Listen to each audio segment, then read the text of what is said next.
بسم اللہ الرحمن الرحیم الحمد للہ وکفا وسلام علی عبادہ الذین اصطفیٰ.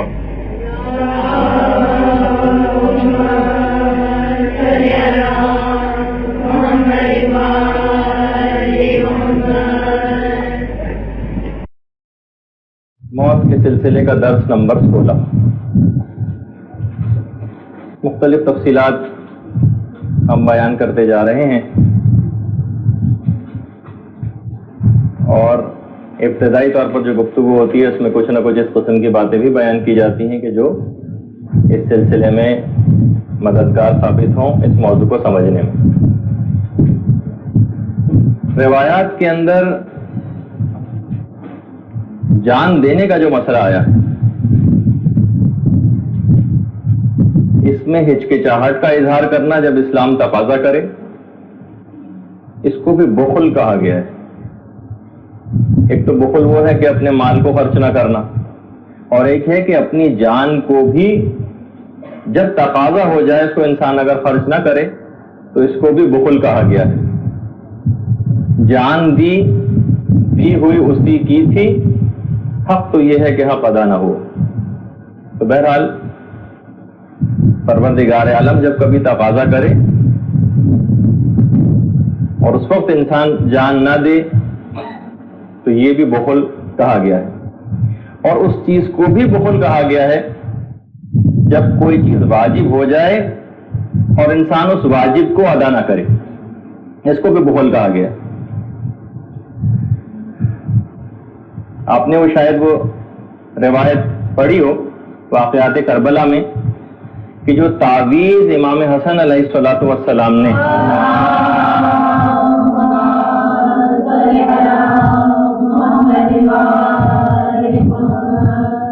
حضرت قاسم کے بازو کے اوپر باندھا تھا تو اس وقت یہی تو کہا تھا امام حسن نے کہ بیٹا قاسم ولا تبخل علیہ بروحک، بیٹا قاسم اپنا استعمال ہوا جان دینے کے سلسلے میں. اور اسی طریقے سے جب حضرت حبیب ابن مظاہر کو امام حسین علیہ الصلوۃ والسلام نے جو خط لکھا تھا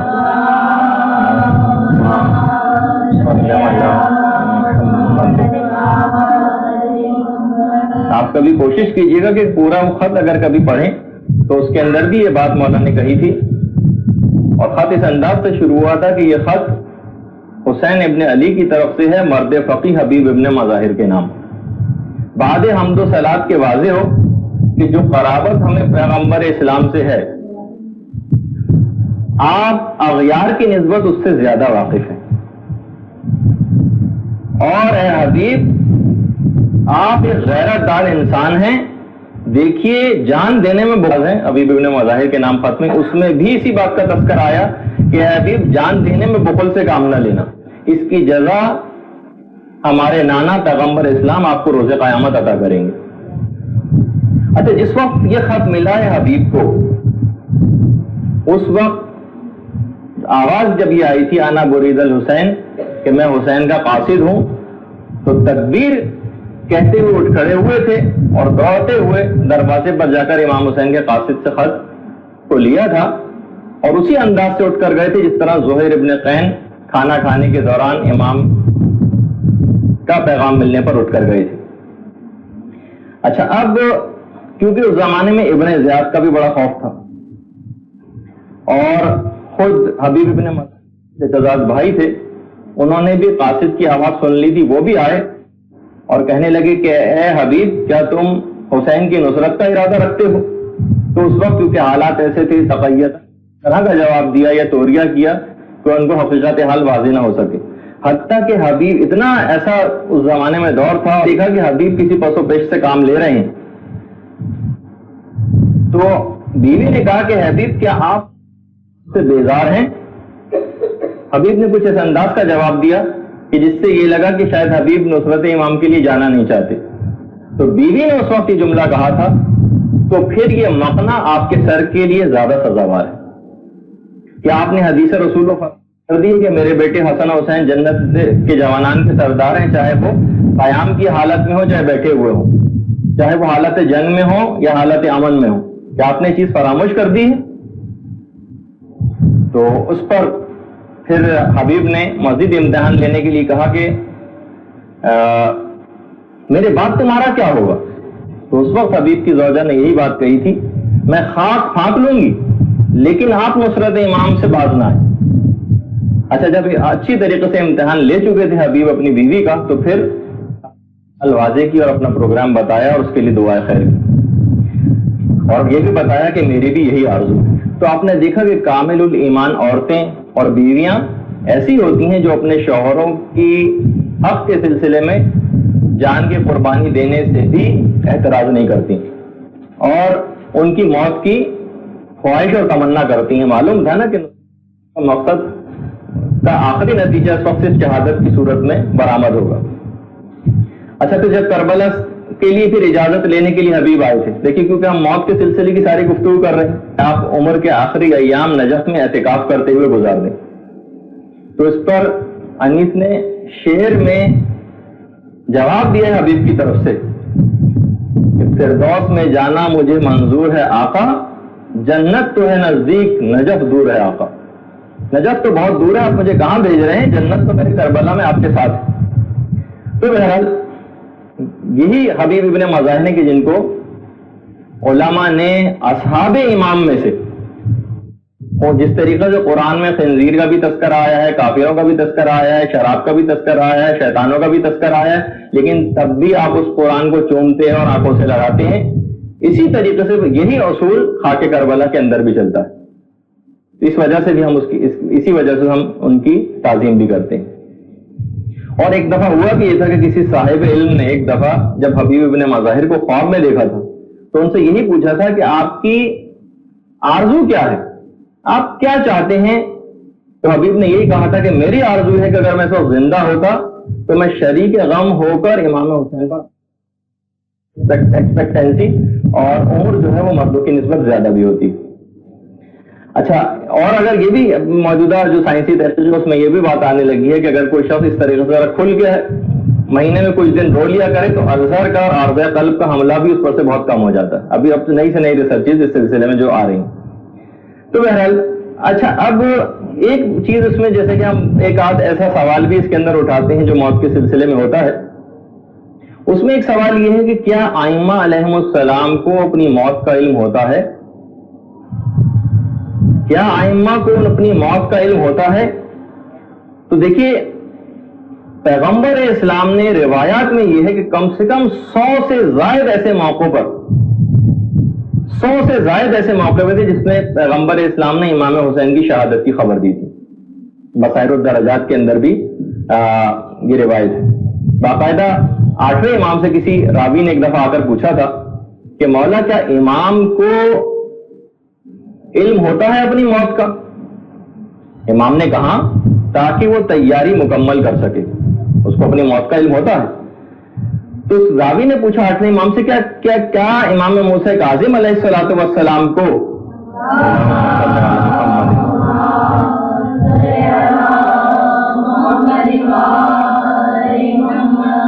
جو زہر یحییٰ ابن خالد نے دیا تھا کیا ان کو اس زہر کا علم تھا؟ امام نے کہا ان کو اس زہر کا علم تھا۔ پھر راوی نے پوچھا تو پھر آخر انہوں نے زہر کو کیوں نوش فرمایا؟ تو امام نے یہ جواب دیا انہیں بھلا دیا گیا تھا تاکہ قضا و قدر کا نفاذ ہو سکے۔ ایک وجہ یہ بھی ہے، ورنہ دماغوں میں اکثر سوال اٹھتا ہے کہ اگر ان کو علم تھا، امام حسین کو واقعہ کربلا کا علم تھا، 100 سے زائد موقعوں پہ رسول اسلام اطلاع دے چکے تھے، تو امام گئے کیوں؟ تو کہا ایک تو 7ویں امام کے سلسلے کے اندر یہ 8ویں امام نے بات بتائی کہ انہیں یہ چیز بھلا دی گئی تھی تاکہ قضا و قدر کا نفاذ ہو سکے۔ اچھا، ایک اور روایت میں 8ویں امام سے 7ویں امام نے زہر کیوں نوش فرما لیا تھا جبکہ ان کو علم تھا؟ 8ویں امام نے جملہ ارشاد فرمایا اس وقت امام کے پاس، میرے والد گرامی کے پاس محدث نہ تھا۔ راوی حیران رہ گئے کہ مولا محدث کون ہے؟ کہا کہ یہ وہ فرشتہ ہے کہ جو جبرائیل اور میکائیل سے بھی زیادہ طاقتور ہے اور اس سے بھی بڑا ہے، اور یہ فرشتہ رسولوں کے پاس آتا رہا اور اس کے بعد ائمہ علیہم السلام کے ساتھ بھی یہ فرشتہ رہا، مگر ایسا نہیں ہے کہ یہ فرشتہ جب بھی طلب کیا جائے یہ ہمیشہ مل بھی جائے، یعنی اس وقت یہ محدث ان کے پاس نہ تھا، اس وجہ سے ان کو اس کا علم نہ ہو سکا۔ اچھا اس کی اور بھی بہت ساری وجوہات بیان کی گئی. دیکھیے ایک وجہ تو یہ کہ موت سے بچنے کی فکر وہ کرے گا جسے حتمی مقدرات اور اسباب کا علم نہ ہو. جس کو بھی اس کا علم ہو جاتا ہے اس سے بچنے کی کوشش کیوں کرے گا؟ اگر ایسا ہی ہونا تھا تو پھر تو کوئی رسول اور کوئی امام بھی کسی مصیبت میں کبھی گرفتار نہ ہوتا. لیکن کیونکہ ان کو ایک حتمی مقدرات کا علم تھا, انہیں 100% یہ بات پتہ تھی کہ بس اس موقع پر مجھ کو خدا کی طرف جانا ہے اور داعی اجل کو لبیک کہنا ہے, تو لہٰذا اس سے بچنے کی کوشش بھی نہیں کرتے تھے. تیسرا اس کا جواب یہ ہے کہ دیکھیے جتنے بھی احکامات شریعت ہیں اس کا دار و مدار علوم ظاہریہ پر ہے, علوم باطنیہ یا علوم الہامیہ پر نہیں. ان جتنے بھی شرعی قوانین لگائے جاتے ہیں وہ علوم ظاہریہ پر لگائے جاتے ہیں. ائمہ کو سب چیزوں کا علم تھا باطنی طور پر یا الہامی طور پر, لیکن اس دنیا کے اندر ظاہری شریعت کے اوپر عمل کیا جاتا ہے, باطنی شریعت کے اوپر عمل نہیں کیا جاتا. اچھا اب جس طریقے سے ہمارے حالات و واقعات کے اندر اور ائمہ کے حالات و واقعات کے اندر جو فرق ہے اس فرق کو بھی مد نظر رکھنا چاہیے. ہماری ذمہ داریاں کچھ اور ہیں, ائمہ کی ذمہ داریاں کچھ اور ہیں. اس لحاظ سے انہوں نے وہی فیصلہ کیا جو ان کے لیے زیادہ سزاوار تھا, کیونکہ ہمارے اور ان کے درمیان بہت زیادہ فرق پایا جاتا ہے ذمہ داریوں کے حوالے سے بھی اور دیگر بہت سارے اعتبارات سے بھی. ایک اور جواب علماء نے دیا کہ ائمہ کو موت کا علم ہونے کے باوجود اس سے بچتے کیوں نہ تھے. تو کچھ علماء نے کہا کہ وہ یہ بات جانتے تھے کہ اگر انہوں نے اس طریقہ کار کو اختیار نہیں کیا تو ظالم اس سے بھی برا طریقہ اختیار کریں گے ان کو شہید کرنے کے لیے, اس لیے انہوں نے نسبتاً آسان شکل کو اختیار کی. اچھا اور بس اس میں آخری بات کہ کیونکہ ہم ائمہ کی تمام تر عظمتوں کے قائل ہیں, ان کا ہر عمل جو بھی انہوں نے کیا حق اور صداقت کے اوپر مبنی ہے جو کہ عصمت کے نظریے کا لازمہ ہے. تو ہم کیونکہ اس بات پر عمل کرتے ہیں لہٰذا اس کے بہت سارے جوابات ہو سکتے ہیں. حتیٰ کہ ائمہ علیہم السلام اپنی موت کی اطلاع تک دوسروں کو دیا کرتے تھے. ہمارے 11ویں امام امام حسن عسکری علیہ السلام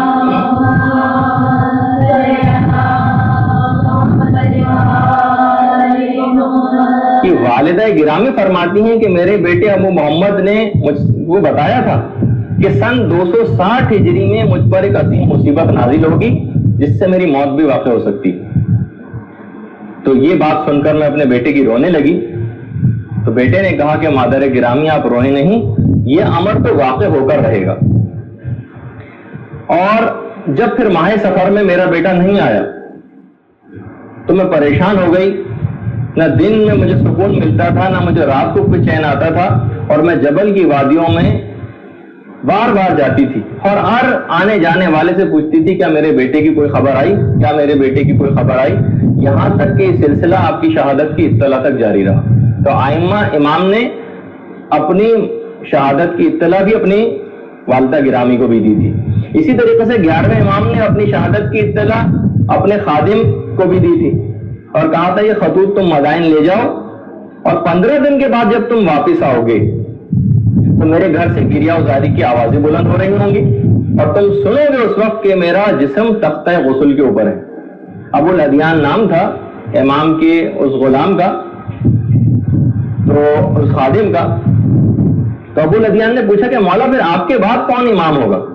امام نے کہا جو تم سے ان خطوط کا جواب طلب کرے گا اور جو یہ بتائے گا کہ اس تھیلی میں کتنی رقم ہے وہی تمہارا امام ہوگا. اچھا بعض اوقات دیکھیے یہ بھی ہوتا ہے جیسے کہ نبیوں کے سلسلے میں بھی بات آتی ہے کہ بعض اوقات ان سے بہت ساری چیزوں کا علم خدا اٹھا لیتا ہے. مثلا خود شیخ سعدی نے جیسے لکھا, ہو سکتا ہے اس کے پیش نظر کوئی روایت ہو لیکن شیخ سعدی کے کلام میں دیکھا گیا کہ ایک دفعہ حضرت یعقوب سے پوچھا گیا نبی خدا سے کہ یہ کیا معاملہ ہے کہ مصر سے پیراہن یوسف کی خوشبو تو آپ نے سونگ لی. حضرت یوسف مصر میں تھے نا اور انہوں نے کہا تھا مجھے وہاں سے یوسف کی خوشبو اور یوسف کی قمیض کی خوشبو تو آپ نے مصر سے سونگ لی تھی, لیکن اسی شہر میں کنویں میں پڑا ہوا یوسف آپ کو نظر نہیں آیا. دیکھیے سوال کتنا اچھا ہے جس طرح سے لوگ سوال کرتے تھے. فرمایا حضرت یعقوب نے کہ دیکھو کہ ہماری حالت جو ہے ہمیشہ یکساں نہیں رہتی. کبھی کبھار چشمے برق سے ہر چیز بالکل روز روشن کی طرح عیاں ہو جاتی ہے اور کبھی بالکل اندھیرا چھا جاتا ہے. اور اگر ہماری یہ حالت مستقل ہو جائے تو ہم عالم بشریت ہی سے نکل جائیں گے. اور لیکن یہ تقاضۂ مشیت نہیں ہے کہ ہم عالم بشریت سے نکلیں. بعض اوقات پروردگار کی طرف سے بہت سی چیزیں روز روشن کی طرح سے عیاں ہو جاتی ہیں اور بعض اوقات ایک دم سے تاریکی چھا جاتی ہے. اچھا اسی طرح سے خالی صرف یہی نہیں کہ ائمہ کو علم ہوتا تھا اور پیغمبروں کو علم ہوتا تھا اور رسول خدا کو علم تھا، ائمہ کے جو اصحاب تھے ان کو بھی ایک دوسرے کے موت کا علم ہوتا تھا. خود امام ہی بتاتے تھے، امام نے حضرت امام حسین علیہ الصلوۃ والسلام نے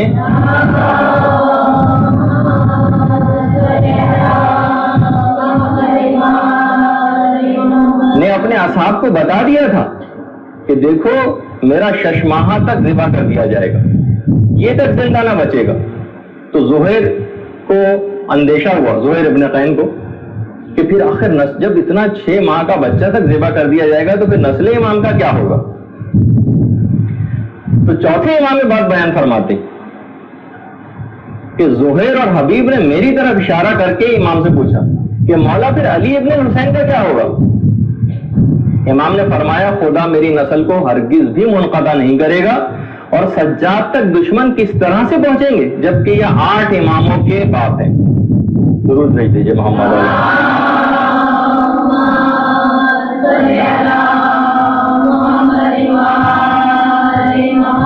بہرحال پھر یہ جواب سن کر حبیب ابن مظاہر اور زہیر قین مطمئن ہو گئے. فضل ابن زبیر راوی ہیں، وہ فرماتے ہیں کہ ایک دفعہ عہد معاویہ میں سمیت عمار گھوڑا دوڑاتے ہوئے بنی اسد کی بیٹھک کے پاس سے گزرے. اچھا اسی وقت بنی اسد کی بیٹھک تھی جہاں پہ لوگ بیٹھا کرتے تھے، میں سمیت عمار وہاں سے گزرے اور اتفاق سے اسی وقت حبیب ابن مظاہر بھی اپنے گھوڑے پر سوار ہو کر وہاں پر تشریف لے آئے اور دونوں کے گھوڑے بالکل آمنے سامنے آ گئے. حبیب نے کہا کہ میں ایک ایسے بزرگ کو دیکھ رہا ہوں جس کے آگے کے سر پر بال نہیں، سر پر آگے کے حصے میں بال نہیں، اور میں یہ دیکھ رہا ہوں کہ وہ محبت اہل بیت میں اس کو سولی دی جائے گی اور اس کا پیٹ درخت کے تنے سے چاک کیا جائے گا. میثم تمار کے ساتھ جو واقعہ ہوا تھا، میثم سمجھ گئے کہ یہ میری شہادت کی خبر دی گئی. اب کہنے لگے، لیکن اب میثم تمار کے بولنے کی باری آئی. کہا کہ میں ایک ایسے سرخ و سفید رنگ والے شخص کو جانتا ہوں کہ جو نواسہ رسول کی نصرت میں قتل کیا جائے گا اور کوفے میں پھر اس کا سر لایا جائے گا. بس یہ جملہ کہا، سب لوگ بیٹھک پہ بنی اسد کی سن رہے تھے. میثم تمار نے گھوڑے کو آگے بڑھایا، اپنی راہ لی. میثم تمار نے اور حبیب ابن مظاہر نے اپنے گھوڑے کو آگے بڑھایا اور اپنی راہ لی. لوگ حیران رہ گئے، آپس میں کہنے لگے ایک دوسرے سے، ان دونوں سے بڑا جھوٹا تو ہم نے کوئی نہیں دیکھا، ایسے غیب کی خبریں بیان کر رہے ہیں. اتفاق سے اسی وقت امیر المومنین کے ایک اور قریبی ساتھی رشید حجری ان دونوں کو تلاش کرتے وہاں پر آئے اور کہا کہ کیا تم نے میثم کو اور حبیب ابن مظاہر کو دیکھا ہے؟ کہا ہاں، وہ بھی تھوڑی دیر پہلے یہاں پر تھے، لیکن ان سے بڑا جھوٹا تو ہم نے آج تک نہیں دیکھا، یہ کہہ کر گئے. رشید حجری نے کہا خدا رحمت نازل کرے میثم پر، لیکن وہ یہ بات بتانا بھول گئے کہ سر لانے والے کو 100 درہم انعام میں ملیں گے. لوگوں نے کہا کہ لیجیے یہ 2 بڑے جھوٹے آئے تھے تو ان سے بھی بڑا جھوٹا یہاں پر آ گیا. لیکن کچھ عرصے بعد ہی پھر لوگوں نے دیکھا کہ عمر ابن حریث کے دروازے کے اوپر میثم تمار کو سولی دی گئی اور حبیب ابن مظاہر کا سر کاٹ کر کوفے کے اندر لایا گیا اور حرف بحرف یہ پورا واقعہ صحیح ہوا. اس کا مطلب یہ ہے کہ ائمہ علیہ السلام کے جتنے بھی اس طرح کے قریبی ساتھی تھے ان کو اپنی موت کا علم ہوتا تھا اور مکمل جزیات کے ساتھ علم ہوتا تھا. میں تو ابھی ساری مثالیں بھی نہیں دے رہا کہ ہمیں اپنے موضوع کے اوپر آنا ہے.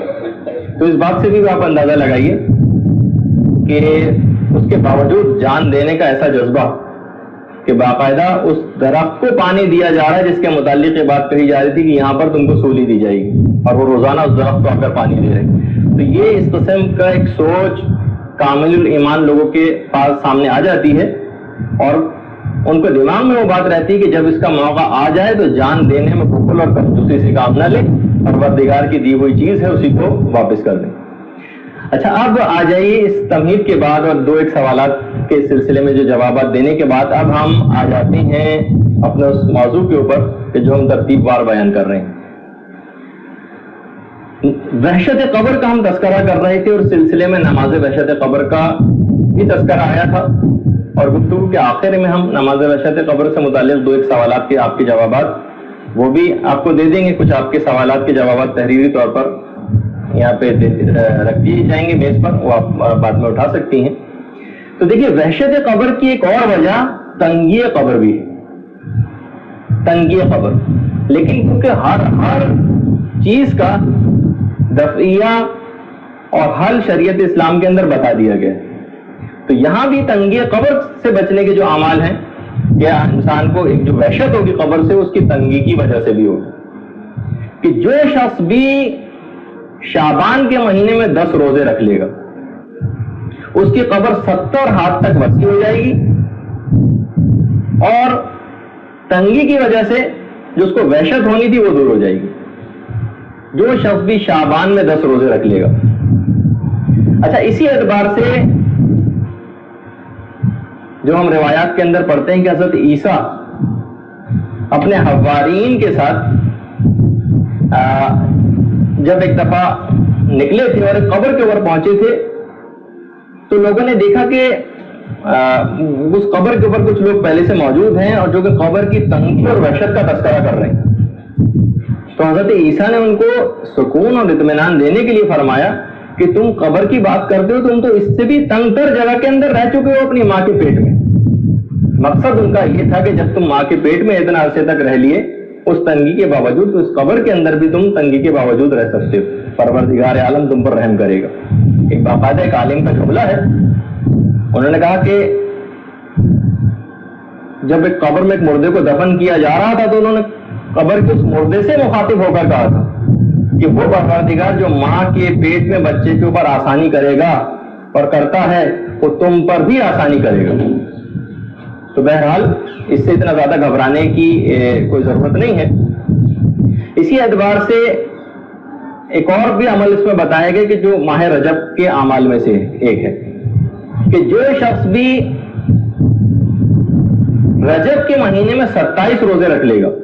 اس لحاظ سے آپ دیکھ رہی ہیں کہ بہت ساری روایتیں جو سلسلے میں بیان ہوتی جا رہی ہیں, اس میں رجب, شعبان اور رمضان میں تو روزے رکھنے واجب ہی ہیں, لیکن جو 3 مہینوں کے اندر تسلسل کے ساتھ اس طرح سے روزے رکھے, کتنے زیادہ ثواب اور فائدے خاص طور پر قبر اور آخرت کے سلسلے میں نقل ہوئے. جو شخص بھی رجب کے مہینے میں 27 روزے رکھ لے گا, 400 سال کی مسافت تک اس کی قبر وسیع کر دی جائے گی. 400 سال کی مسافت تک, اور وہ پوری 400 سال کی جو مسافت ہوگی, آخرت کے جو 400 سال ہیں, وہ پوری کی پوری مشک اور عنبر سے معطر ہوگی. وہ فضا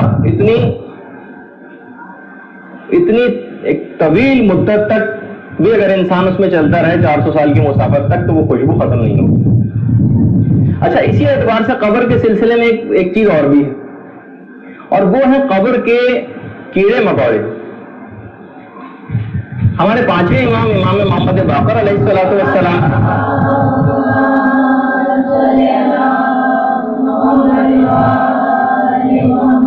فرماتے ہیں کہ جو شخص بھی سورہ زخرف کی تلاوت کرے گا, خدا کے حضور پیش ہونے سے پہلے خدا اس کی قبر کو زہریلے حشرات الارض سے محفوظ کر دے گا, اور وہ فشار سے بھی وہ قبر محفوظ ہو جائے گی جو سورہ زخرف کی اکثر تلاوت کرے گا. تو بہرحال کبھی کبھار یہ بھی ہونا چاہیے کہ جب ہم تلاوت قرآن کرتے ہیں تو ایک تو ہم ترتیب سے کرتے ہوئے جا رہے ہوتے ہیں, اور بعض اوقات ہمیں اس طرح کے فائدے لینے کے لیے بیچ بیچ میں سے کبھی کبھار ان سورہ کی تلاوت بھی کر لینی چاہیے.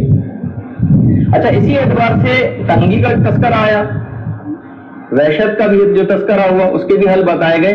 اب قبر کے اندر ایک چیز اور بھی جس کو کہا جاتا ہے قبر کی تاریکی. قبر کی تاریکی دور کرنے کا بھی اس کے بھی طریقے جو ہے وہ بتائے گئے. روایات میں یہ چیز آئی ہے کہ قبریں تاریکی میں ڈوبی ہوئی ہیں. روایت میں جملہ ہے, پیغمبر اسلام ختم مرتبہ صلی اللہ علیہ وآلہ وسلم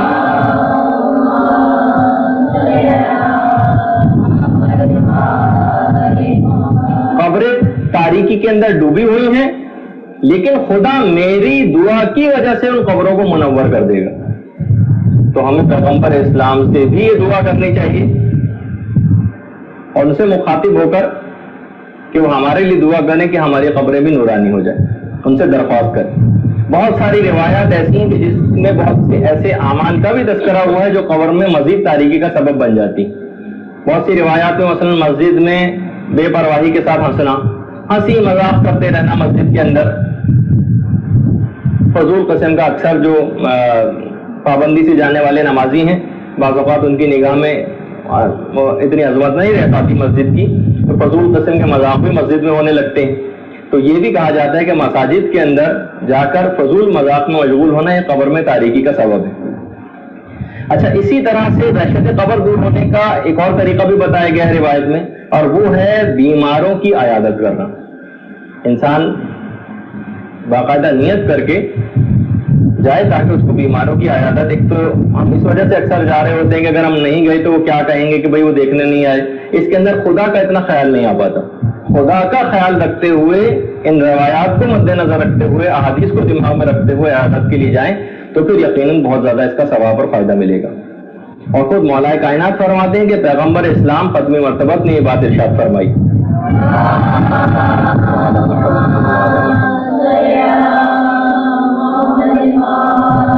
کہ جو شخص بھی روزانہ 100 مرتبہ لا الہ الا اللہ الملک الحق المبین، یہ جملہ جو شخص بھی روزانہ 100 دفعہ پڑھے گا،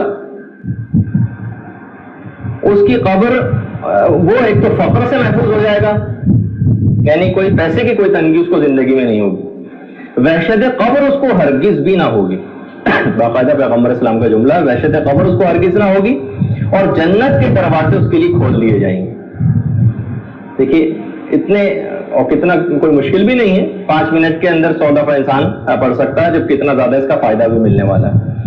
اور ایک اور عمل جو کہ براہ راست علم حاصل کرنے سے متعلق ہے، وہ عین الحیات میں علامہ مجلسی نے نقل کیا، فرماتے ہیں کہ رسول اسلام یہ بات ارشاد فرماتے تھے کہ علم مباحثہ تسبیح ہے، اور علم مباحثہ جنت کے راستے کا چراغ ہے، اور قبر کی تنہائی میں یہ انیس ہے۔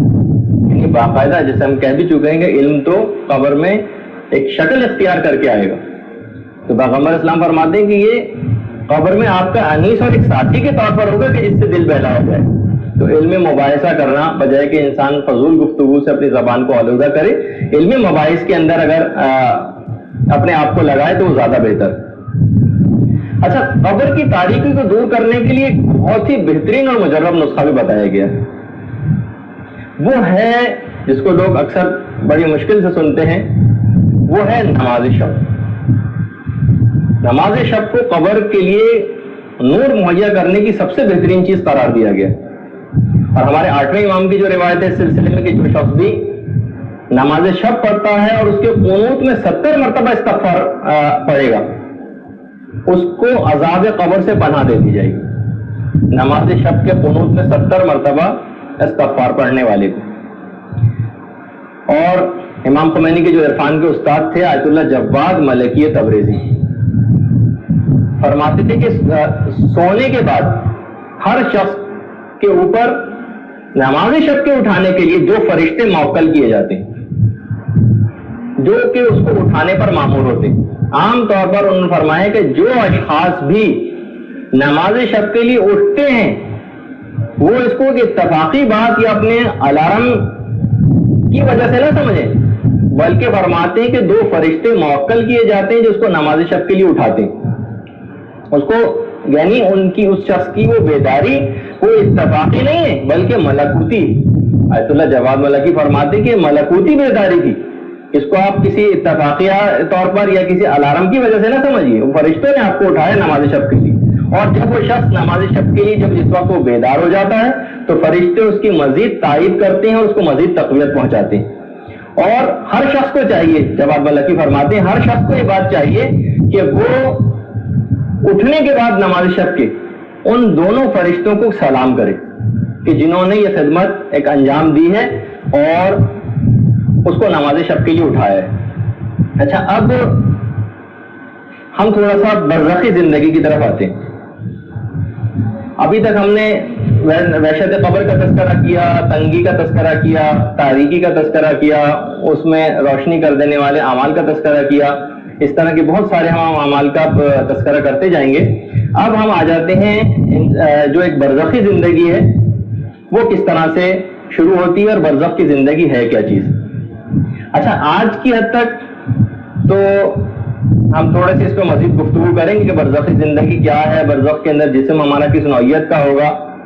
اس سے اگلی جو نشست ہماری ہوگی اس میں ہم قبر کے عذابوں کا تذکرہ کریں گے، ان سے بچنے کے طریقوں کا تذکرہ کریں گے، اور اس کے بعد جو 2 نشستیں اور ہوں گی اس میں برزخی زندگی میں ہماری مصروفیات کیا ہوں گی ان کا تذکرہ ہوگا، اور پھر اس کے بعد ان جو 2 گفتگو گزر جائیں گی، اس کے بعد سمجھے اس کے بعد جو چوتھی ہماری گفتگو ہوگی ان میں صبح قیامت، بلکہ اس سے بھی پہلے امام زمانہ کے ظہور کی بات ہوگی۔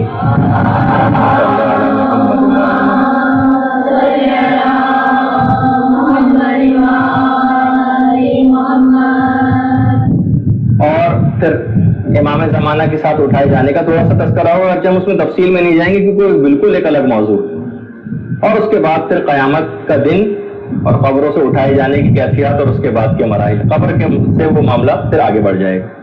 اچھا، یہ جو برزخی زندگی ہے، برزخ کے کیا معنی؟ دیکھیے، ویسے تو برزخ کے معنی یہ ہیں کہ وہ چیز کہ جو 2 چیزوں کے درمیان حائل ہو اس کو برزخ کہا جاتا ہے۔ اسی طرح سے وہ زمین کے جو 2 دریاؤں کے درمیان میں ہوتی ہے اس کو بھی برزخ کہتے ہیں، یعنی حائل ہونے والی کوئی چیز، اور اسی طریقے سے اس کو بھی برزخ کہا گیا ہے جو 2 ملکوں کے درمیان سرحد ہوتی، وہ بھی حائل ہے نا 2 ملکوں کے درمیان، اس وجہ سے اس کو بھی برزخ کہا گیا ہے۔ لیکن ہمارا جو موضوع بحث ہے یہ وہ برزخ ہے اور وہ رکاوٹ ہے یا وہ حد فاصل ہے جو دنیا اور آخرت کے درمیان میں پائی جاتی ہے۔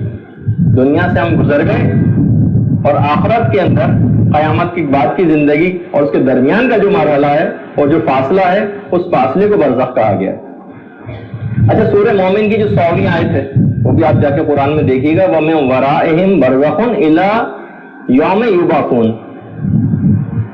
اب ان کے مبعوث کیے جانے تک برزخ کا ایک فاصلہ ہے، یعنی قیامت میں اٹھائے جانے تک برزخ کا ایک فاصلہ ہے، برزخٌ الی یوم یبعثون، یعنی خود قرآن کے اندر بھی یہ تذکرہ اس کا بہت زیادہ آیا ہے۔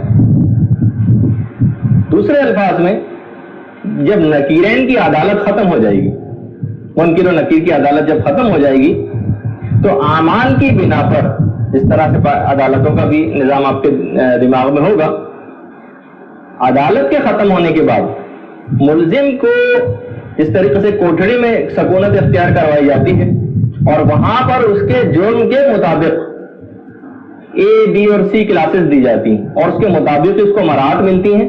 بالکل اسی انداز سے برزخ کی زندگی کے اندر بھی ایسا ہی ہوگا۔ نکیرین کی عدالت لگ چکی، اس کے اعمال کی بنا پر اس کو کوئی جگہ الاٹ ہو جائے گی اور وہاں پر اس کو اس کے اعمال کی بنا پر کوئی کلاس دی جائے گی اور اس کی مراحت اس کو دی جائیں گی۔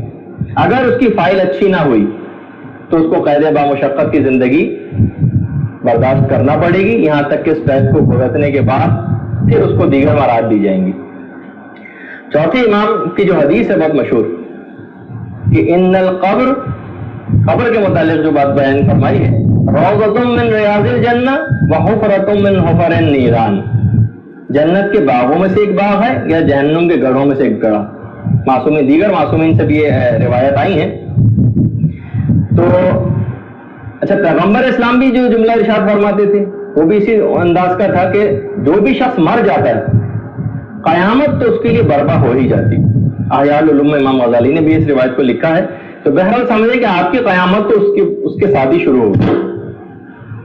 اچھا، چھٹے امام بھی برزخ کی زندگی کے متعلق، ابھی ہم ایک بحث تھوڑی سی آگے چل کر کریں گے اپنی گفتگو میں کہ برزخ کی زندگی میں کیا سفارش اور شفاعت ہوگی یا نہیں ہوگی، یہ ابھی ہم اس کا آگے چل کر تذکرہ کرنے والے ہیں۔ اچھا، یہ آپ کے سوالات آ رہے ہیں؟ تو چھٹے امام نے جملہ ارشاد فرماتے تھے کہ واللہ خدا کی قسم ما اخاف الیکم الا البرزخ، مجھے تمہارے متعلق کسی چیز کا کوئی خوف نہیں، اپنے شیعوں کے متعلق کسی چیز کا کوئی خوف نہیں ہے، سوائے اگر کسی چیز کا خوف ہے تو وہ مجھے برزخ کا ہے۔ اچھا، علامہ مجلسی فرماتے ہیں کہ قبر کے سوالات کے جوابات دینے کے بعد ہماری روح کو جسم مثالی میں رکھا جاتا ہے۔ اس جسم مثالی میں رکھنے کے بعد ہماری یہ روح اڑ بھی سکتی ہے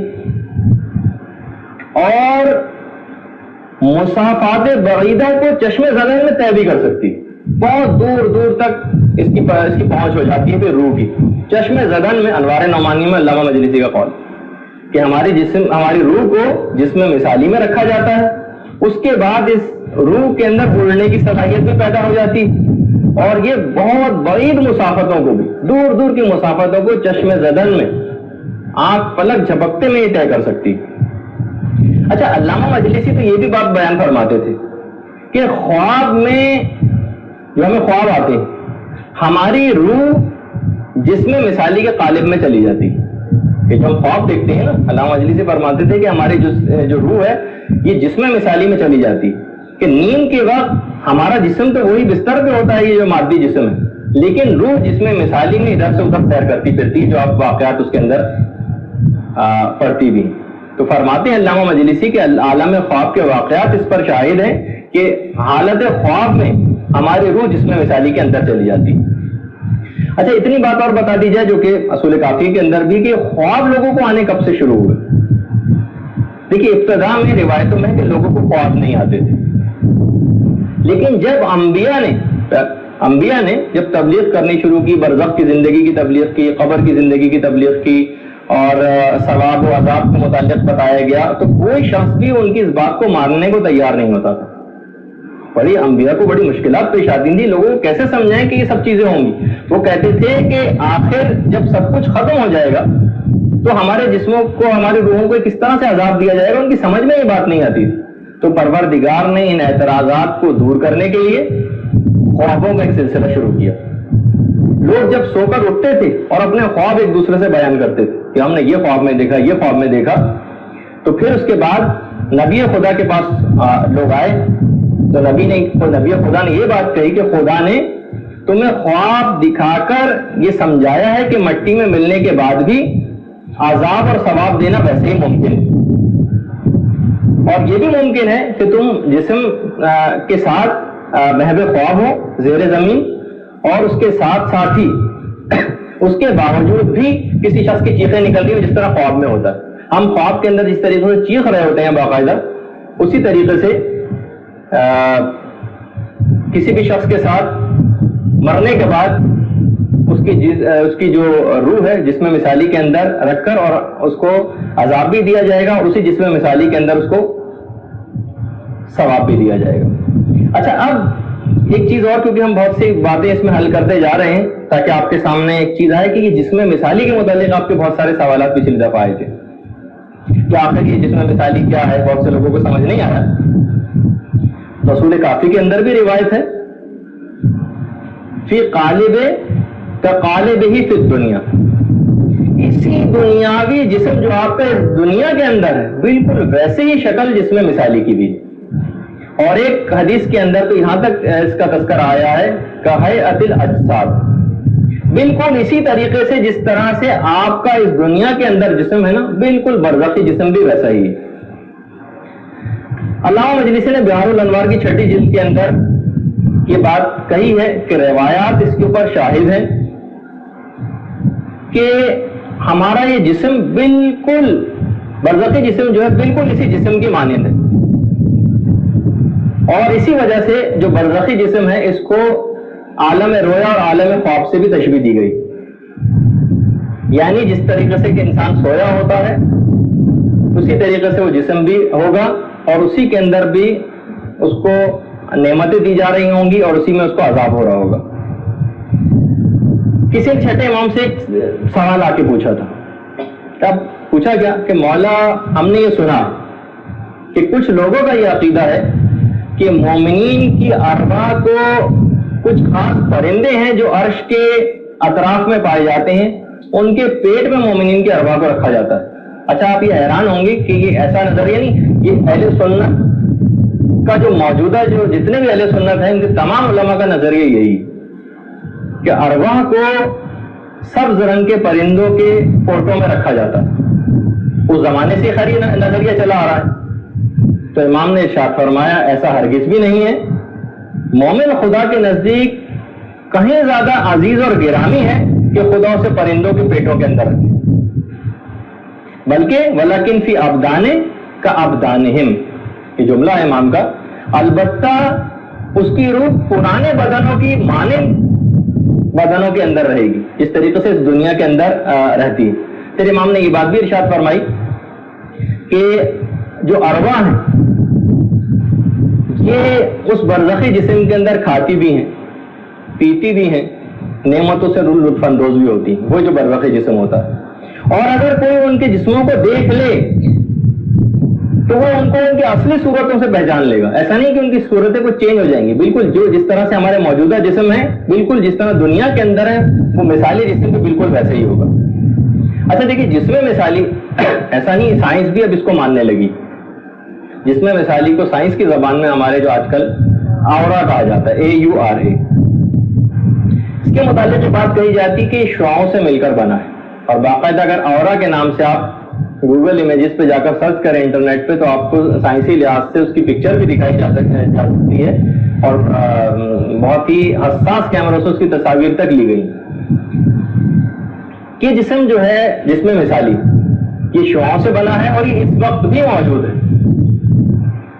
اچھا یہ ایک لطیف دھوئیں کی مانند ہے، اور یہ ہمارے جو جسم ظاہری ہے نا، جو آپ کا جسم، اس کے ارد گرد پھیلا ہوا ہے، اور ہمارے جو جسم ہے اور روح جو ہے اس کا تعلق اب بھی اس جسم کے ساتھ ہے۔ خود امیر المومنین علی ابن ابی طالب علیہ الصلوۃ والسلام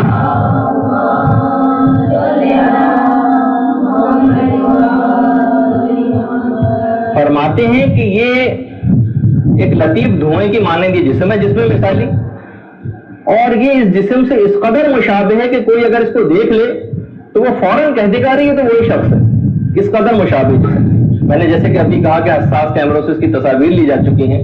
اچھا یہ جسم جو ہے نا مختلف رنگوں سے مل کر بنا ہوا ہے، یہ جو جسم مثالی ہے یہ مختلف رنگوں سے مل کر بنا ہے، اور یہ بات بھی محققین نے کہی کہ ہمارے جسم کو جو بیماری لاحق ہوتی ہے نا، یہ کم سے کم 3 دن پہلے جسم مثالی کو لاحق ہو چکی ہوتی ہے، 3 دن پہلے، اور موت سے 3 دن پہلے یہ جسم مثالی بالکل سیاہ پڑ چکا ہوتا ہے۔ اچھا یہ جو اس کے مختلف رنگ ہیں، جسم مثالی کے مختلف رنگ ہیں، یہ اس کی اخلاقی صفات اور خصوصیات کو ظاہر کرتے ہیں کسی بھی شخص کی۔ تو یہ جو محققین حضرات ہوتے ہیں نا، جو دیکھ کر انسان کی شخصیت کو پہچان لیتے ہیں، یہ اصل میں یہ ان میں سے اکثر جسم مثالی کے ان رنگوں کی مخصوص کیفیات جو مختلف خصوصیات اخلاقی کی نشاندہی کرتی ہیں، اس کو دیکھ کر پہچانتے ہیں کہ یہ شخص کن خصوصیات کا حامل۔ اچھا جس وقت موت انسان کے اوپر آتی تو یہ جو ظاہری جسم ہمارا ہے یہ اس وقت بالکل بے جان ہو جاتا ہے۔ اچھا اس کے فوراً بعد جیسے یہ جسم بے جان ہوگا، ہماری روح فوراً اپنے آپ کو جسم مثالی کے اندر متحرک محسوس کرے گی، محسوس کرے گی کہ میں کسی اور جسم کے اندر آ گئی، اور اسی طریقے سے عالم برزخ کے اندر وہی جسم پھر رہے گا، اور عالم برزخ میں جانے کے بعد ہمارے جسم جو اس وقت ہمیں جسم مثالی دیا جائے گا، ہماری روح کو فوراً پتہ چل جائے گا کہ میری کیفیت اس وقت کیا ہے، میری کیفیت اچھی ہے یا میری کیفیت بری ہے۔ اس جسم مثالی کے قالب میں خود کو محسوس کر کے ہی پتہ چل جائے گا کہ میری کیفیت کیا ہے۔ اچھا خیر یہ تو ابھی آگے چل کر اس کا میں تذکرہ کروں گا، لیکن ایک بات اس سلسلے میں اور بیان کر دوں۔ دیکھیے یہ جو بات کہی تاکہ یہ والی بات مکمل ہو جائے جسم مثالی سے متعلق، کہ جو ثواب و عذاب ہوں گے یہ جسم مثالی پر واقع ہوں گے۔ اچھا اب لوگوں نے اس پہ کچھ اعتراضات کی۔ اس بات ایک اعتراض یہ کیا کہ جناب یہاں دیکھیے اس روح نے ہماری خدا کی اطاعت کی تھی یا خدا کی معصیت کی تھی، اور وہ اس مادی جسم کے ساتھ کی تھی جو اس دنیا میں ہمارے پاس ہے، اس سے ہی ہم نے خدا کی اطاعت کی ہے، اسی جسم کے ذریعے ہم نے خدا کی نافرمانی کی ہے۔ اچھا جسم مثالی نے تو نہ اطاعت کی ہے کہ اس کو ثواب دیا جائے، نہ جسم مثالی نے خدا کی نافرمانی کی ہے کہ اس پر عطاب کیا جائے اور عذاب دیا جائے۔ تو کیا یہ بات جسم مثالی میں عذاب دینے کی اور ثواب دینے کی عدل الہی سے منافات نہیں رکھتی؟ یہ ایک سوال ہے، لیکن کیونکہ ہم اس کے ساتھ ساتھ کیونکہ اس موضوع کو مکمل کرتے جا رہے ہیں تو ہر پہلو سے تقریباً بات ہو جائے۔ اس کے کئی جوابات دیے گئے۔ پہلا تو جواب یہ کہ جناب یہ جو ہمارے اجسام مثالیاں ہیں نا، جسم مثالی، یہ اسی اجسام دنیاوی کا عکس و پرتو ہے۔ یہ بالکل عکس، اس طرح فوٹو اسٹیٹ ہوتا ہے کہ دنیا میں بھی اسی جسم و روح کے ساتھ یہ چیزیں متعلق تھیں، تو عقلاً ارواح کو ان اجسام مثالیہ برزخیہ میں جزا و سزا دینے سے کوئی عقلی نقص وارد نہیں ہوتا۔ تھوڑی سی بات مشکل ہو رہی ہے بھائی، دیکھیے کہ جب یہ جسم مثالی جتنے بھی ہیں ہمارے، یہ اسی جسم دنیاوی کا ہی عکس و پرتو ہے، تو اگر اس جسم مثالی کو عذاب دیا جا رہا ہے تو اس سے کوئی مسئلہ نہیں پیدا ہوتا۔ اچھا، اور یہ بھی ہو سکتا ہے کہ یہ جو جسم مثالی ہے یہ ہمارے اسی دنیاوی جسم کے اجزاء اصلیہ سے پیدا ہوا ہو۔ بات سمجھ آ رہی ہے آپ کو؟ نہیں سمجھ آئی بھائی؟ یہ جو ہمارا جسم مثالی ہے نا، ہو سکتا ہے کہ یہ پیدا ہی ہمارے جسم اصلیہ سے پیدا ہوا ہے، جو ہمارا ابھی موجودہ جسم ہے اسی کے اجزاء سے یہ والا جسم پیدا ہوا۔ تو پروردگار عالم کی قدرت سے کوئی بعید نہیں ہے کہ اس جسم مثالی، کیونکہ یہ جسم اصلی سے پیدا ہوا ہے تو لہٰذا اگر اس پر عذاب اور ثواب دیا بھی جا رہا ہے تو گویا ایسا ہی جیسے جسم اصلی کو عذاب اور ثواب دیا جا رہا ہے۔ نہیں، روح کو جسم مثالی میں رکھ کر عذاب اور ثواب دیا جائے گا۔ روح مجرد ایسی نہیں ہوگی، ایک جسم کے اندر ہوگی، محسوس روح کر رہی، جسم کے ساتھ محسوس کر رہی، اور وہ جسم مثالی کے اندر محسوس کر رہی ہے۔ اچھا، اس کی بھی جیسا کہ ہم جہنم کے متعلق جب ہم اس کا تذکرہ کریں گے، جب اہل جہنم کی کھال گل سڑ جائے گی تو ہم اس کی جگہ دوسری کھال لگا دیں گے۔ تو یہی والا سوال وہاں پر بھی آئے گا کہ جناب اس نئی کھال نے کیا قصور کیا ہے کہ اس کو جلایا جائے، کہ آتش جہنم کے اندر وہ جلے، اس دوسری کھال کا تو کوئی قصور نہیں ہے نا۔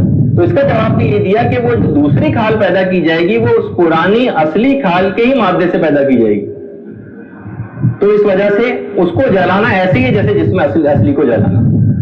تو بہرحال جو بھی اس کا جواب ہو، اس سے شبہ بالکل ہوا منصورہ ہو کے رہ جاتا ہے، اس کی کوئی حیثیت نہیں ہے کہ جسم مثالی اسی جسم اصلی سے پیدا شدہ ایک جسم ہے۔ اچھا، سارا فشار اور سارا عذاب اسی جسم مثالی کے ساتھ ہی ہوگا، لہذا اب اس دنیاوی جسم کے ساتھ کچھ بھی کیوں نہ ہو جائے، اس کو چاہے جلا دیں، چاہے اس کو درندہ کھا جائے، چاہے پانی میں غرق ہو جائے، ہر صورت میں کیونکہ عذاب اور ثواب سارا جسم مثالی سے متعلق ہو جائے گا، تو اس جسم کے ساتھ کچھ بھی کرتے رہیں اس سے کوئی فرق نہیں پڑے گا، جیسے کہ اکثر لوگوں کے دماغ میں شبہ ہوتا ہے۔ اچھا، یہ جو کیفیات پوری برزخ کی ہیں، آج تھوڑی سی گفتگو ذرا خشک ہو رہی ہے لیکن اس میں بہت سی باتیں واضح ہوتی جا رہی ہیں۔ یہ جو کیفیات ہماری برزخ کی ہے، علامہ طباطبائی نے اپنی کتاب شیعہ در اسلام، اس کا اردو ترجمہ بھی ہو چکا ہے، ایک بہت ہی عمدہ مثال دی۔ فرماتے ہیں کہ برزخی زندگی جو ہماری ہے ایسی ہے جیسے کسی شخص کو اس کے اعمال کی بنا پر عدالت میں طلب کیا جائے، سوال و جواب کے بعد چھان بین کا مرحلہ طے پایا جائے، اور اس کے بعد اس کی فائل تکمیل کے مراحل طے کر رہی ہے، اور اس دوران وہ شخص عدالتی کارروائی جو عدالت کے اندر کارروائی ہو رہی ہے اس کے انتظار میں زندگی گزار رہا ہوں، اس کو کہتے ہیں برزخ کی زندگی۔ یہ برزخ کی زندگی کہ جس طریقے سے آپ دیکھتے ہیں نا عدالتوں کے اندر بھی، جیسے کہ میں نے اس سے پہلے مثال دی کہ فائل ابھی تکمیل کے مراحل طے کر رہی ہے اور وہ شخص اس دوران حراست کی زندگی گزار رہا ہے، یہ برزخ کی زندگی عام دنیا میں اس کی مثال ملتی ہے۔ اچھا، اسی طریقے سے یہ بات بھی کہی جاتی ہے کہ جو فرعون ہے اور اس کے ہمنوا، قرآن کی آیت بھی ہے کہ روزانہ صبح و شام جہنم کے سامنے سے گزارے جاتے ہیں، یہ روزانہ جہنم کے سامنے سے گزارے جاتے ہیں۔ علامہ طباطبائی یہی فرماتے ہیں کہ یہ جو جہنم کے سامنے سے گزارا جانا یہ اصل میں ان کا عذاب برزخی، یہ نہیں کہ اصلی وہ جو آخرت کے اندر جہنم کے اندر جلائے جانے والی جو بات ہے وہ اس سے الگ طور پر پیش آئی۔ میزان جو تفسیر المیزان ہے اس کی 17ویں جلد میں علامہ محمد حسین طباطبائی نے بات فرمائی۔ اچھا سورہ نوح کے اندر بھی پھر یہ اسی متعلق ایک بات ہے جس سے پتہ چلتا ہے کہ عذاب برزخی یہ کس طرح سے ہوگا. یہ قوم نوح جو تھی یہ گناہوں کے باعث پانی میں غرق ہوئی اور جہنم میں ڈال دی گئی. تمام علامہ طباطبائی نے بھی فرمایا کہ اس سے مراد وہی برزخی آگ ہے کہ جس کے اندر قوم نوح, اس کے اندر بڑا بلکہ ایک لطیف نقطہ اس کے اندر ہے اس آیت کے اندر کہ اس میں پانی کے اندر ڈوبنے اور آگ میں جلنے کا تذکرہ بالکل ایک ساتھ ہوا. یعنی وہ ادھر پانی میں ڈوبی اور ادھر وہ آگ کے اندر جلنے لگی. تو جی ہاں, یہ بدن اسی طریقے سے پانی میں ڈوبے ہوئے ہوں گے اور روح کسی دوسرے قالب کے اندر اور جسم مثالی کے اندر آگ کے اندر جل رہی ہوگی.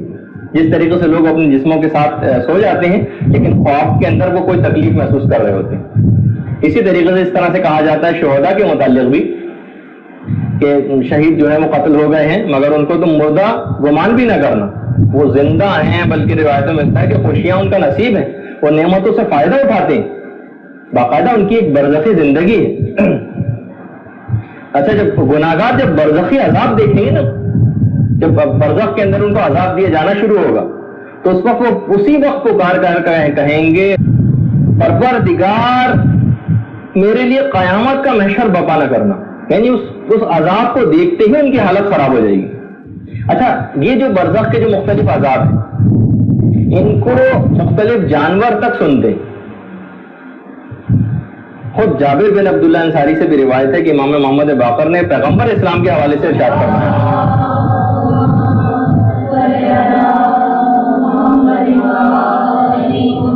پیغمبر فرماتے ہیں کہ بعثت سے پہلے میں دیکھتا تھا کہ اونٹ اور گوسفند چرتے چرتے رک جاتے تھے, سہم جاتے تھے اور پھر بھاگ کھڑے ہوتے تھے. میں تعجب کرتا تھا کہ ان کے ساتھ یہ کیا بات پیش آئی.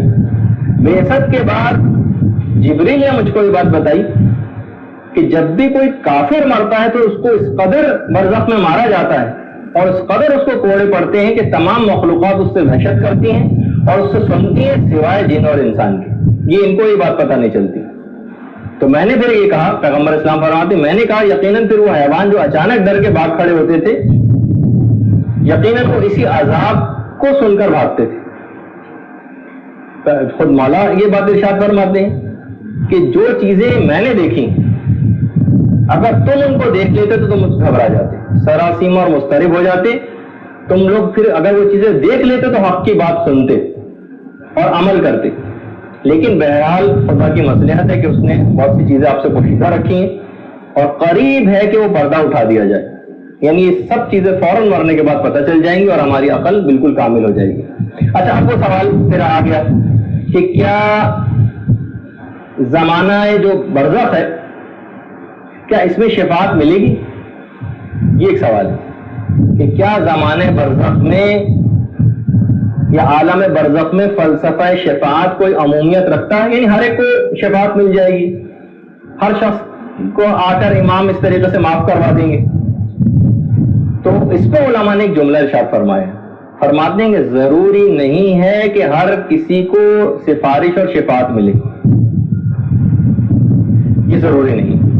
خود امام کا جملہ جو چھٹے امام کا کہ قیامت کے روز تو تمہاری شفاعت پیغمبر اور ان کے اوصیاء کروا دیں گے, لیکن خدا کی قسم مجھے تمہارے بارے میں برزخ کا خوف ہے. اس سے بھی یہ بات پتہ چل رہی ہے کہ قیامت کی سفارش اور شفاعت کا تذکرہ بالکل الگ سے کیا جا رہا ہے. قبر میں امام کہہ رہے ہیں کہ اس کا ہمیں خوف ہے کہ وہاں ہم تمہاری کوئی مدد نہیں کریں گے. آیت اللہ اشتہاردی بڑے مشہور واعظین میں سے ہیں ایران کے, وہ فرماتے ہیں کہ روایات میں جو ظاہر ہوا ہے جو بات وہ یہ کہ اولیاء خدا کی شفاعت جو ہے وہ محدودیت رکھتی ہے, اور یہ بھی ڈر ہے, آیت اللہ اشتہاردی فرماتے ہیں کہ شاید عالم برزخ میں سفارش اور شفاعت نہ چلے, یہ بالکل ممکن ہے. لہذا عمل میں بالکل بھی کوتاہی نہ کریں. پیغمبر اسلام ہر نماز کے بعد ہمیں تعلیم دینے کے لیے عذاب قبر سے بچنے کی دعا فرماتے تھے. یعنی کہیں ایسا نہ ہو کہ ہم کسی غلط فہمی کا شکار ہو جائیں, بلکہ پرانے جو بزرگ ہیں ان کے بھی اس کے اندر یہ بات ملتی ہے کہ جب کبھی لوگ ان کے اوپر کوئی احسان کرتے تھے تو وہ دعا میں عذاب قبر سے بچنے کی دعا دیا کرتے تھے. اب تو ایسے بزرگ نہ رہے, اب اس قسم کا کوئی تذکرہ انسان کر بھی دے قبر وغیرہ کا تو لوگ اس کے جانی دشمن ہو جاتے ہیں. تو بہرحال پہلے زمانے میں جو مخلص بزرگ ہوا کرتے تھے وہ کوئی بھی احسان کیا جاتا تھا ان کے اوپر تو وہ اس سلسلے میں عذاب قبر سے بچنے کی باقاعدہ دعا دیا کرتے تھے. اچھا اب بہت سارے لوگ ہیں وہ قبر کے عذاب کو اور برزخ کے عذاب کو اس طرح سے ان کی عقل تسلیم نہیں کرتی اور کہتے ہیں کہ جو چیزیں ہم نے اپنی آنکھوں سے دیکھی نہیں ہیں اس کو کیسے مانیں. دیکھیے یہ اکثر آپ لوگوں کے دماغ میں اس طرح کے بھی سوالات اٹھتے ہیں. تو دیکھیے اس کا جواب یہ ہے کہ اگر خطرہ بہت بڑا ہو نا تو کمزور سا جو گمان ہے اس سے بھی انسان بھاگتا ہے. مثلاً آپ کے لیے کمرے میں کھانا چنا ہوا ہے, میز پہ کھانا لگا ہوا ہے, کوئی جب آپ کھانا کھانے آ کر بیٹھی تو کسی نے آگے کہا کہ اس پہ فلاں شخص نے شاید زہر ملا دیا. اچھا اب آپ نے دیکھیے خود تو نہیں دیکھا اپنی آنکھوں سے, ہو سکتا ہے کہ وہ اطلاع دینے والا جھوٹ بول رہا ہو, وہ خود کھانا کھانا چاہتا ہو تاکہ آپ نہ کھانا کھا سکیں, لیکن آپ پھر بھی اس کی بات کو سچ مان لیتی ہیں اور چاہے گمان ہی کیوں نہ ہو لیکن آپ اس کھانے کو نہیں کھاتی. اچھا جب آپ کھانا نہیں کھائیں گی تو کیا ہوگا؟ بھوک کی تکلیف ہوگی. لوگ کہیں گے بھائی آپ کو بھوک کی تکلیف ہو رہی ہے, آپ پھر بھی اس کے باوجود کھانا نہیں کھا رہی, تو آپ یہی کہیں گی نا کہ بھائی بھوک کی تکلیف کم ہے, جان جانے کی اہمیت زیادہ ہے. اگر کھا لوں اور شاید وہ بات سچی نکل آئے تو میں تو جان سے جاؤں گی. تو اسی طریقے سے اگر کوئی شخص جیسے بیمار ہو, علماء نے مثال لکھی ہے باقاعدہ کہ موت کا اس کو خطرہ ہو چکا ہو, اگر کوئی 10 روپے کا اس کو تعویذ دے دے کہ جناب یہ تعویذ آپ باندھیں 10 روپے کا اور آپ کی بیماری بالکل ختم ہو جائے گی, آپ کی بیماری بالکل ختم ہو جائے گی. ظن غالب ہم کو یہ ہے کہ اس تعویذ سے کچھ نہیں ہوگا, لیکن انسان یہی سوچتا ہے کہ بھائی شاید میں ٹھیک ہو جاؤں, 10 روپے خرچ کرنا کون سی بڑی بات ہے. تو دیکھیے اسی طریقے سے کوئی بھی عقل مند شخص 1,24,000 انبیاء خدا جو سچے ترین انسان تھے وہ اس عذاب قبر و دوزخ اور عذاب آخرت کی خبر دے چکے. جتنے انبیاء گزرے ہیں اور یہ گزرے ہیں, کروڑوں اربوں سچے اور صالح انسان اس کی خبر دیتے آ رہے ہیں. ان کی بات پھر نہ ماننے میں یا ماننے میں کون سا آپ کو حرج واقع ہو رہا ہے؟ دیکھیے راہ احتیاط اسی کے اندر ہے کہ بڑے خطرے سے بچنے کے لیے انسان احتیاط کرے, چاہے تکلیف ہی کیوں نہ ہو, چاہے خطرے کا گمان اور ذہنی کیوں نہ ہو. دیکھیے ساری دنیا کے جتنے بھی بزنس مین اسی بنیاد پر تو کام کرتے ہیں, تاجر خوب مشقت اٹھاتے ہیں اور منافع کے گمان میں صرف مشقت اٹھا رہے ہوتے ہیں. یقین تو کسی کو نہیں ہوتا کہ مجھے اس میں فائدہ ملے گا, یہ گمان ان کو کہاں کہاں لیے پھرتا. لہٰذا اگر خود سے کوئی ہمدردی ہے تو خواہ احتمال یا گمانی کیوں نہ صحیح راہ شریعت پہ چلتے رہی. وہ آپ نے سنا ہے نا کہ مولا نے جو کسی مولد سے کہا تھا, دیکھو اگر معاملہ وہی ہے جو کہ تو نے کہا ہے تو تو بھی بچ جائے گا اور میں بھی بچ جاؤں گا, جب کچھ ہے ہی نہیں تو میں بھی بچ گیا تو بھی بچ گیا. لیکن اگر معاملہ ایسا ہے جیسے میں نے کہا ہے تو میں تو بچ جاؤں گا لیکن تو لٹک جائے گا اور تو ہمیشہ کے لیے کے عذاب کے اندر جو ہے وہ ڈال دیا جائے گا. اچھا اب بہرحال انسان کو چاہیے کہ یہ اس کو بالکل چاہے ظن و گمانی کیوں نہ صحیح, اس کو مکمل طور پر یقین نہیں بھی آ رہا تو بھی اس کے لیے زیادہ سزاوار یہی کہ وہ راہ شریعت پہ چلتا رہے.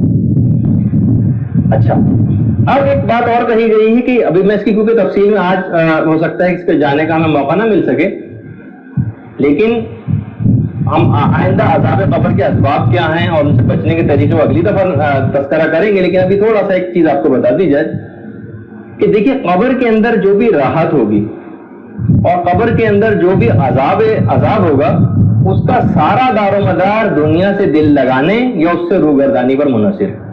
یہ علماء کا جملہ ہے کہ قبر میں جو راحت ہوگی اور قبر میں جو بھی عذاب ہوگا اس کا سارا دار و مدار دنیا سے دل لگانے یا دنیا سے روگردانی کرنے پر منحصر. اور بہرحال یہ بھی جو آپ اکثر سنتی ہیں نا کہ جناب جو جتنے بھی اہل بصیرت لوگ ہیں انہوں نے تو قبر کے ان سانپوں اور اژدہوں کو اپنی آنکھوں سے دیکھا. یہ سب ہمارے نفس کی پیداوار ہے, جتنے بھی سانپ ہیں نا یہ ہمارے نفس کی پیداوار ہے.